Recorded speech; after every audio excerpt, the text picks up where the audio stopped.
Kim Carmean is taking us back in time.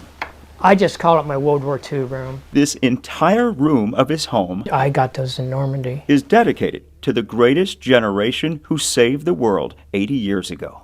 They were ordinary people just like you and I, but they were tasked to do extraordinary things, and they did. All of what you see here This is gold. are momentous mementos, Sand, a unique collection Omaha Beach. that he started after the greatest hero in his life, his father, died in 2005. Dad passed, he was 82, but he didn't share much of anything. So to make up for lost time, Kim began an intense search to finally tell the untold story That's the plane. about a 21-year-old crew chief named Cletus Carmean, who was aboard a C-47 transport plane carrying American paratroopers, launching the most important turning point of World War II, D-Day. Just to know he was in that plane that very day, it was incredibly overwhelming. A Google search led Kim to Michael Ingrasano, the author of this book, Valor Without Arms, detailing the history of his father's unit, the 316th Troop Carrier Group. Turns out, Ingrasano was Tech Sergeant Cletus Carmean's combat radio operator during that historic Allied invasion. He says, I can't believe you're Cleet's son.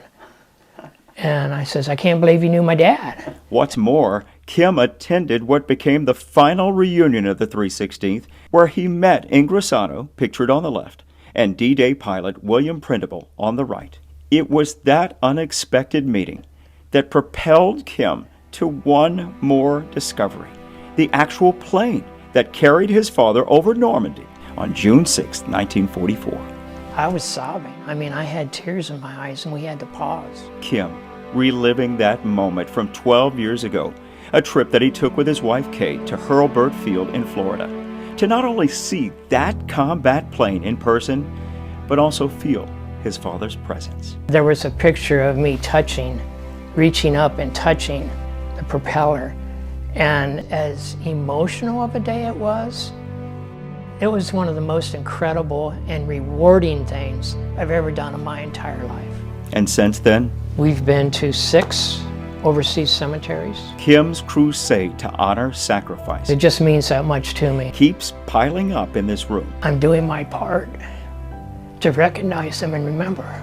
Remember, not only his father, but also what's left of a generation of heroes who will soon be gone too, leaving behind legacies worth preserving, only if we take the time to listen.